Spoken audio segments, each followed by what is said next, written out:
press the bell icon on the YouTube app and never miss another update.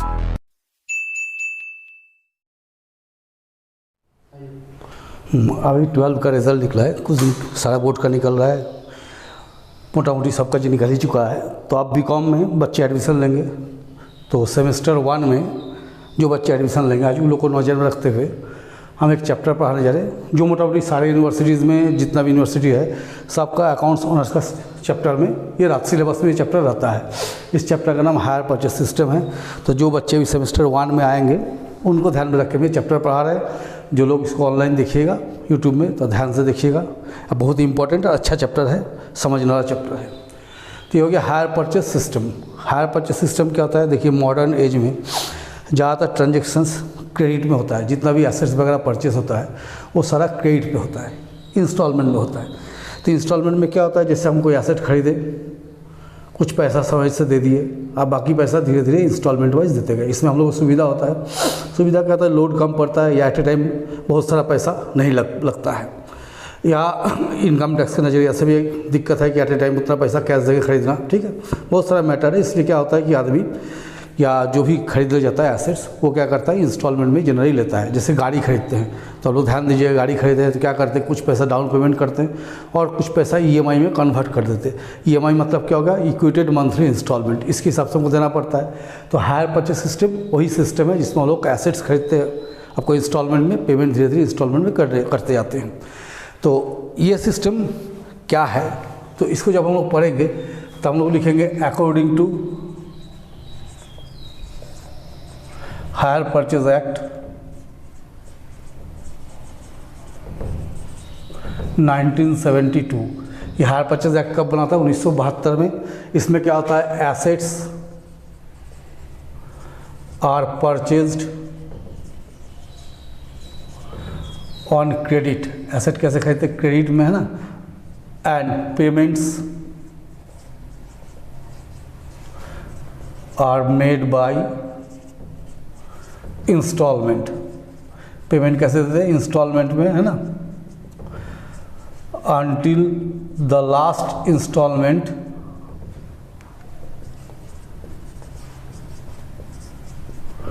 Is paid, ownership of assets are not transferred to purchaser. क्या लिखे? इसका मतलब हो गया कि higher purchase system में हम लोग एसेट्स क्या करते हैं, उधार में खरीदते, पेमेंट कैसे करते हैं? इंस्टॉलमेंट में। इसमें क्या है कि जब तक हम लोग लास्ट इंस्टॉलमेंट का पेमेंट नहीं कर देंगे तब तक ये एसेट्स का जो ओनरशिप है मेरे हाथ में ट्रांसफ़र नहीं होगा। एसेट्स मेरे पास में आ जाएगा, उसका जैसे गाड़ी खरीदे तो उसका ब्लू बुक भी मेरे पास आ जाएगा, ओनर बुक भी मेरे पास आ जाएगा, लेकिन उस बुक में एक शब्द लिखा रहेगा जिसको बोलते हैं हाइपोथिकेशन, मतलब वो बैंक के पास या किसी भी फाइनेंशियल इंस्टीट्यूट के पास गिरवी रहता है, ठीक है। तो इसमें ही लिखा गया है कि एसेट्स तो हम उसमें खरीद लेते हैं, पेमेंट कैसे करते हैं? इंस्टॉलमेंट में। जब तक लास्ट पेमेंट हम नहीं देंगे तब तक हम माल का ऑनर नहीं बन सकते हैं। तो इसमें क्या होता है, और एक इसमें नियम है कि in case of default in payment, अगर पेमेंट में डिफ़ॉल्ट हो जाए, भुगतान करने में त्रुटि हो जाए, तो वेंडर और seller has right to repossess the asset. इसका अर्थ क्या हुआ कि यदि इन केस पेमेंट में कोई गड़बड़ हो जाए, हम पेमेंट नहीं कर सकते या पेमेंट फेल्योर हो जाए, तो वेंडर के पास या सेलर के पास पूरा राइट है कि वो माल को अपना वापस लेके चला जाए। तो अब सवाल उठता है, मानिए हम 3 साल का ईएमआई में खरीदे हैं, 1.5 साल ठीक ठाक ईएमआई दे दिए, उसके बाद हम डिफ़ॉल्ट कर गए, हम पेमेंट नहीं कर सके। तो अगर वेंडर हमसे पैसा सामान वापस ले लेगा तो क्या मेरा गया दिया हुआ पैसा वापस मिल जाएगा? नहीं, हम जो पैसा दिए हैं वो पैसा ख़त्म हो जाएगा। क्योंकि यहाँ एक शब्द लिखा है, लोग ध्यान दीजिए, हायर परचेज सिस्टम। यहाँ हायर का मतलब होता है किराया, अर्थात इसमें क्या है कि जो भी ईएमआई हम देते हुए आ रहे हैं वो सारा उस एसेट्स का किराया माना जाएगा जब तक कि हम अंतिम किस्त का भुगतान नहीं कर दें। जिस दिन हम अंतिम किस्त का भुगतान कर देंगे उस दिन से हम माल का एक्चुअल मालिक बन जाएंगे। अन्यथा जितना इंस्टॉलमेंट हम दिए सबको माना जाएगा कि हम उसका किराया दे रहे हैं। और in case of default in payment, अगर हम डिफ़ॉल्ट कर जाते हैं, पेमेंट करने में त्रुटि कर जाते हैं, तो सेलर के पास पूरा राइट है कि माल को वापस लेके चला जाएगा। ठीक है, तो क्लियर होगा हायर परचेस क्या है कि इसका मतलब हो गया कि इंस्टॉलमेंट में खरीदिए, टाइमली पेमेंट कीजिए और अंतिम इंस्टॉलमेंट का पेमेंट के देके आप गाड़ी का या एसेट का पेपर अपने नाम से ट्रांसफ़र करवा लीजिए। ठीक है, ये हो गया मैटर। अब इसमें देखिए दो पार्टी होता है, इसमें दो पार्टी होता है। एक होता है हायर परचेजर, एक होता है हायर वेंडर। हायर परचेजर कौन है? Who purchased assets on hire purchase system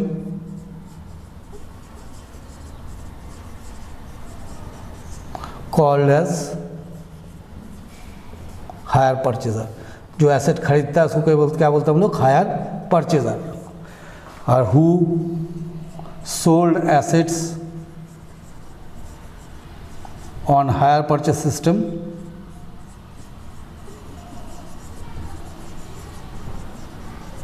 called as hire vendor.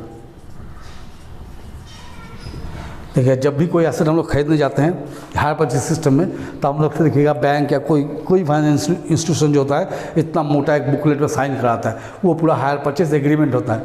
ये हायर परचेज क्या है? एग्रीमेंट है बिटवीन परचेजर और वेंडर। ठीक है, अब इसमें आते हैं हम लोग, इसमें क्या होता है? प्राइस। देखिए, प्राइस इसमें दो तरह का होता है, एक होता है कैश प्राइस, एक होता है हायर परचेज प्राइस।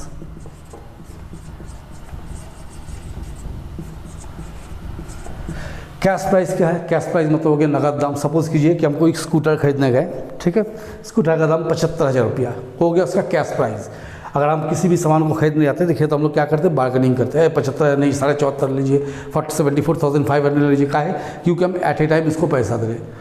लेकिन जैसे ही इस आदमी को हम बोलेंगे कि हम EMI में लेंगे, किसी से फाइनेंस करवाएंगे, तो वही 75,000 का सामान हमको 80,000, 85,000, 90,000 जो भी हो उससे ज़्यादा पड़ेगा। क्यों ज़्यादा पड़ता है?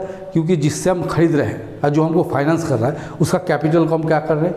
2 साल या 3 साल जितना भी EMI करा रहे हैं उतना दिन के लिए ब्लॉक कर रहे हैं। तो किसी भी पैसा या किसी भी कैपिटल का एक इंटरेस्ट होता है। अगर उस कैपिटल को हम 3 साल 4 साल ब्लॉक कर देंगे तो उसके बदले में उसको क्या मिलेगा? तो बदले में वो हमसे कुछ एक्स्ट्रा पैसा चार्ज करेगा, जिसको बोलते हैं इंटरेस्ट। तो कैश प्राइस और हायर परचेस प्राइस के बीच का जो डिफरेंस है उसको हम लोग क्या बोलते हैं? इंटरेस्ट। ठीक है, तो यदि कोई पूछेगा इंटरेस्ट कैसे निकालना है या देखना है, तो interest equals to hire purchase price minus cash price. Hire purchase price में से कैश प्राइस माइनस कर देंगे तो क्या आ जाएगा? इंटरेस्ट। अब मानिए हमको कैश प्राइस निकालना है,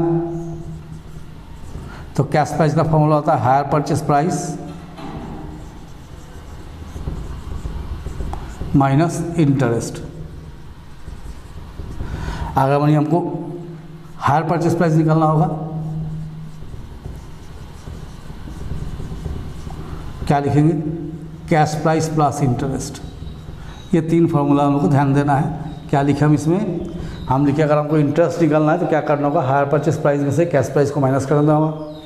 अगर कैश प्राइस निकालना है तो हायर परचेस प्राइस में से इंटरेस्ट को माइनस करना होगा। अगर हायर परचेस प्राइस निकालना है तो कैश प्राइस में इंटरेस्ट को जोड़ देना होगा। थोड़ा सा यहाँ देखिए आप लोग समझाते हैं, है ना। जैसे मानिए let cash price of a TV set, मैंने एक टीवी खरीद रहे हैं, कैश प्राइस इसका 25,000 रुपया है, ठीक है। ऑन हायर परचेस सिस्टम हम कैसे ले रहे हैं इसको? हायर परचेस बेसिस पे जब ले रहे हैं, डाउन पेमेंट क्या होता है? जब भी हम लोग कोई सामान लेने जाते हैं तो इनिशियली कुछ पैसा देना पड़ता है। उस टाइम कुछ ना कुछ पैसा हमको देना पड़ता है, जिसको डाउन पेमेंट। तो सपोज कि डाउन पेमेंट हम कर दिए 5,000 एंड 4 इंस्टॉलमेंट ऑफ 6,000 ईच। बात हुआ कि आप हम लेने आए हैं तो कुछ पैसा आपको देना पड़ेगा, तो हम बोले चलिए 5,000 कैश दे दिए और 6,000 करके 4 इंस्टॉलमेंट लगा दिया। तो 6,000 करके अगर 4 इंस्टॉलमेंट लगता है तो 6,000 इंटू 4 कितना हो गया? 24,000। तो देखिए हम कितना पेमेंट करें उस पार्टी को? 29,000, जबकि उसका कैश प्राइस कितना है? 25,000। तो ये जो हम 4,000 एक्स्ट्रा पेमेंट कर दिए, ये हो गया इंटरेस्ट। ये जो एक्स्ट्रा पैसा हमसे चार्ज किया गया इसको हम बोलते हैं इंटरेस्ट। तो ये इंटरेस्ट क्या होता है, एक बार में नहीं लगता है। जैसे 4 इंस्टॉलमेंट है तो धीरे धीरे ये घटते जाता है। पहला जब शुरू करेंगे उस टाइम इंटरेस्ट ज़्यादा रहेगा, फिर कुछ EMI दे देंगे, इंटरेस्ट कम होगा, फिर देंगे, फिर क्या इंटरेस्ट कम होगा, इंटरेस्ट धीरे धीरे कम होगा, लेकिन टोटल कितना इंटरेस्ट लगने वाला है 4000। ठीक है, अब हम लोग क्या करेंगे, इसका जर्नल एंट्रीज देखेंगे। 2 पार्टी है तो पहला पार्टी जैसे परचेजर है तो journal entries in the books of hire purchaser. जब हायर परचेजर एंट्री लिखेगा तो क्या एंट्री लिखेगा, ठीक है, जैसे for cash price of assets. जब एसेट्स का कैश प्राइस रिकॉर्ड करेगा तो क्या एंट्री लिखेगा, assets account debit to hire vendor being cash price of assets recorded. Second मानिए फॉर डाउन पेमेंट मेड। जब लेने गए उस टाइम पेमेंट दे दिए कुछ, है ना, तो क्या लिखेंगे, hire vendor debit to cash और bank account being down payment made at the time of agreement. क्या समझाएं कि जब कैश प्राइस लिखेंगे assets account debit to hire vendor, दूसरा जब डाउन पेमेंट करेंगे जिस टाइम लेने गए कुछ ना कुछ पैसा देना होगा, वो पैसा जब देंगे तो क्या लिखेंगे, hire vendor account debit to cash और बैंक। किसको पेमेंट देना, हायर वेंडर को, अब पेमेंट में जाएगा कैश और बैंक। ठीक है, तीसरा हो गया for interest due to hire vendor.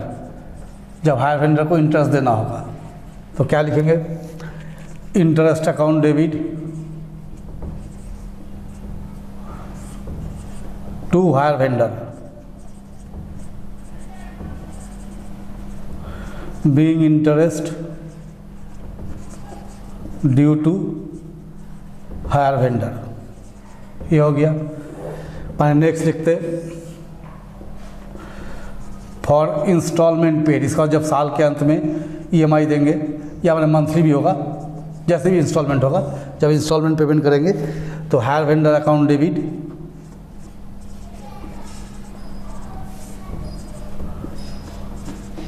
To cash और bank account paying instalment paid off. इस बात क्या होता है, for depreciation charge on asset. कोई एसेट हम खरीद के लाए, उस एसेट पे क्या होगा, यूज़ करने से उस पर डिप्रिशिएशन लगेगा। जो एसेट हम खरीद के लाए जब उस पर डिप्रिशिएशन लगेगा तो क्या लिखेंगे, depreciation account debit to assets account being depreciation charge on asset. और साल के लास्ट में क्या करते हैं, देखिए किसी के लिए भी इंटरेस्ट देना, डिप्रिसिएशन चार्ज होना, किसी के लिए भी क्या है, खर्चा है या लॉस है, तो साल के लास्ट में क्या किया जाता है, ये इंटरेस्ट और डिप्रिसिएशन को प्रॉफिट एंड लॉस में ट्रांसफ़र कर दिया जाता है। ठीक है, तो for transfer of interest and depreciation to profit and loss account, तो क्या लिखेंगे, profit and loss account debit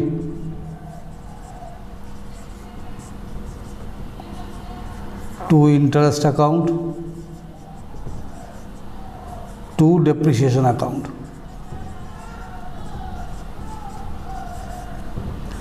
being interest and depreciation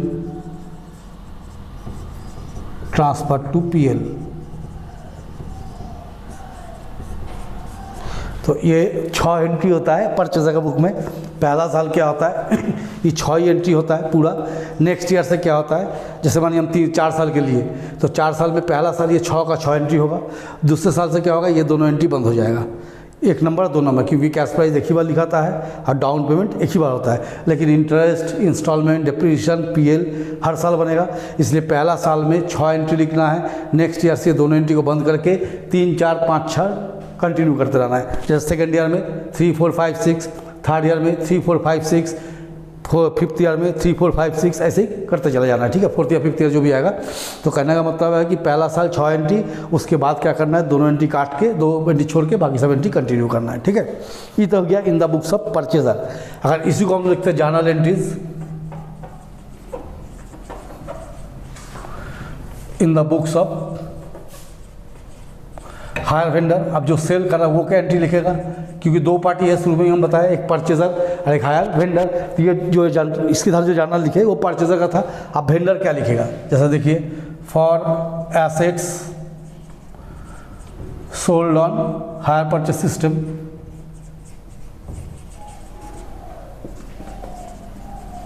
तो क्या लिखेंगे, हायर परचेजर डेबिट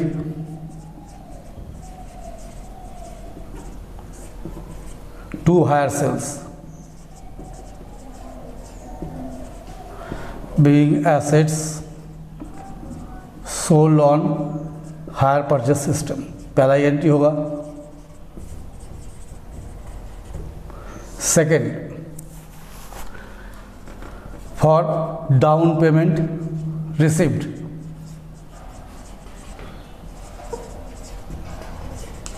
देखिए डाउन पेमेंट रिसीव क्या होता है, जैसे यहाँ पर डाउन पेमेंट दिया, परचेजर पेमेंट किया, तो क्या लिखा, हायर वेंडर टू कैश और बैंक। तो जब हायर वेंडर का बुक में लिखेंगे तो ये पेमेंट किया, इसको क्या पेमेंट मिला ना, तो ये लिखेगा कैश और बैंक अकाउंट डेबिट, किससे मिला, हायर परचेजर से, तो to hire purchaser being down payment received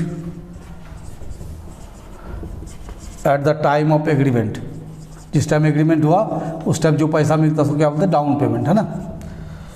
तीसरा में क्या करेंगे, for interest due, for interest due from hire purchaser, जब हायर परचेजर से इंटरेस्ट ड्यू होगा तो लिखेंगे हायर परचेजर डेबिट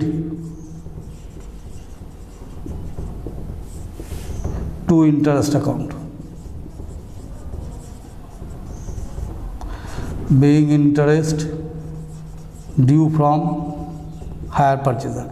देखिए बच्चे लोग के मन में कभी कभी क्वेश्चन ये उठ सकता है कि इंटरेस्ट क्रेडिट यहाँ क्यों हुआ, या तो इंटरेस्ट डेबिट हुआ। तो इस जगह में इंटरेस्ट को परचेजर बुक में इसलिए डेबिट किया गया था कि परचेजर के लिए इंटरेस्ट यहाँ एक्सपेंसेस को देना पड़ रहा है, और वेंडर के बुक में इंटरेस्ट को इसलिए क्रेडिट किया गया कि वेंडर को इंटरेस्ट मिलेगा, उसके लिए क्या है, इनकम है, इसलिए इंटरेस्ट के यहाँ पर क्रेडिट किया गया।